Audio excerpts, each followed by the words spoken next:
ఈరోజు చిన్న చేపల ఏమంటారండి దీన్ని నత్తిలి సూప్ అంటారు. చాలా బాగుంటుందండి.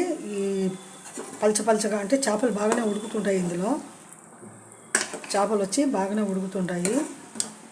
అట్లా అంతా వేసేసి చిన్న చేపలు అన్నమాట ఉడుకుతూ ఉంటాయండి. ఆ తర్వాత వచ్చి దీన్ని ఇలా నీళ్ళు ఎక్కువ వేసి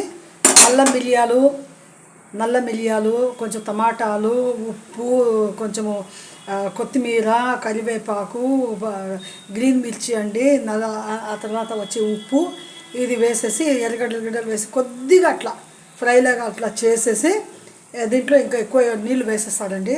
ఆ నీళ్ళు వేసిన తర్వాత నిజంగా చెప్తున్నాను, సూప్ లాగా భలే ఉంటుందండి ఇది. ఫారెన్లో నేను కూడా ఈ ఫిలిపిన్ వాళ్ళు, ఇంగ్లీష్ వాళ్ళు, అరబీ వాళ్ళు ఇది చేస్తారు సూప్ లాగా తాగడానికి. అంటే వంటలోకి మంచి వేడి అనేది వస్తుందంట. అందువల్ల వచ్చి ఇది వేడి కావాలని చెప్పి ఈ విధంగా సూప్ చేసుకుంటారు చిన్న చేపలతో. భలే ఉంటుందండి. ఇప్పుడు ఆ చేపలు కూడా వేగిపోయినాయి, నేను మసాలాలో కొద్దిగా వేగినప్పుడే వేగిపోయినాయి. ఇంకా ఆ నీళ్ళు అనమాట, అది అంతా సూప్ తయారైపోతున్నది. మీరు కూడా ఈ విధంగా చేసుకొని వంటలో బాగా వేడి వచ్చేటట్టు చేసుకోండి. మంచి బలం కూడా ఇది. ఆ నీళ్లు తాగుతుంటే భలే రుచికరంగా ఉంటుందండి. ఎందుకంటే అన్ని ఇంగ్రీడియంట్స్ వేసాను కదా, అందుకోసమని ఈ కొత్తగా ఇలా ట్రై చేసుకొని ఆ సూప్ తాగండి.